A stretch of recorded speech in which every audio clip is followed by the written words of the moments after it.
ريو فرديناند ريال مدريد قادر على الإطاحة بمانشستر سيتي. بقرار من بيريز ريال مدريد يقرر تجديد عقد مايسترو الفريق. تصريح ناري من غوارديولا عن مقابلة ريال مدريد. ولكن قبل بداية الفيديو شاركونا برأيكم في التعليقات عن الصفقة التي تنقص الفريق في الفترة القادمة.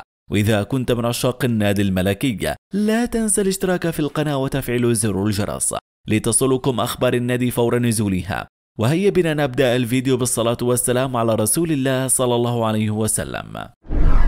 ريو فرديناند ريال مدريد قادر على الإطاحة بمانشستر سيتي.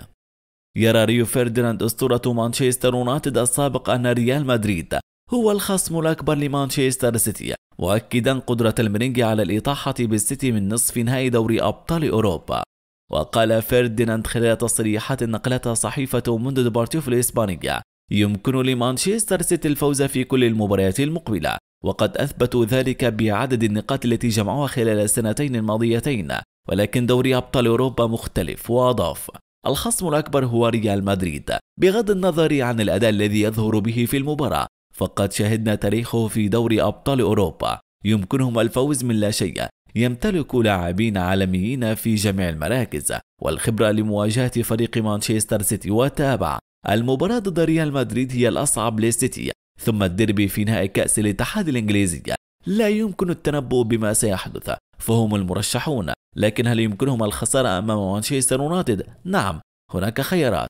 ويلتقي مانشستر سيتي مع ريال مدريد يوم 9 من مايو آيار المقبل في ذهاب نصف نهائي دوري أبطال أوروبا. بقرار من بيريز ريال مدريد يقرر تجديد عقد مايسترو الفريق. كشفت تقارير صحفية إسبانية عن رغبة ريال مدريد برئاسة فلورنتينو بيريز في تجديد عقد نجم الفريق الأول لكرة القدم بالميرينج خلال الفترة المقبلة.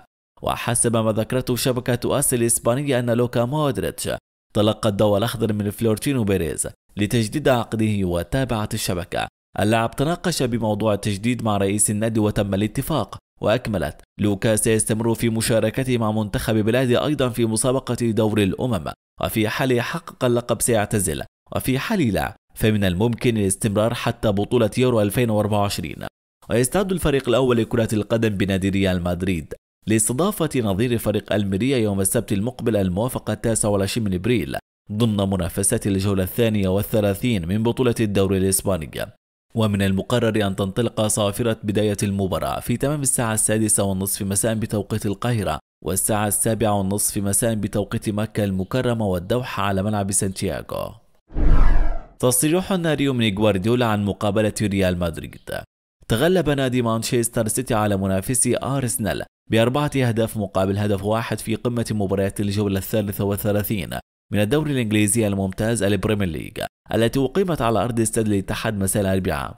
وقال غوارديولا في تصريحات نقلتها صحيفة مانشستر إيفنينج نيوز الإنجليزية: أعتقد أن كل الأندية في العالم لديها شعور أنه إذا كنت تريد الفوز بدوري أبطال أوروبا فعليك الفوز على ريال مدريد. لقد اعتاد برشلونة أن يكون هذا الفريق، لكنه الآن ريال مدريد. وأضاف: أنا سعيد جدا لكوني في نصف نهائي السنة الثالثة على التوالي، نتيجة 4-1. لا تظهر ما كان في المباراتين أمام بايرن ميونخ، أعرف مدى روعتهم، اللياقة البدنية والأفكار، لكن ما يعجبني في هذه المسابقة هو التفاصيل. واختتم غوارديولا تصريحاته قائلا: ريال مدريد هو ناد يمثل الكثير في تاريخ دوري أبطال أوروبا. أمام هذا الفريق الشيء المهم هو المحاولة وليس الفوز. إذا حاولت ربما تكون محظوظا يوما ما.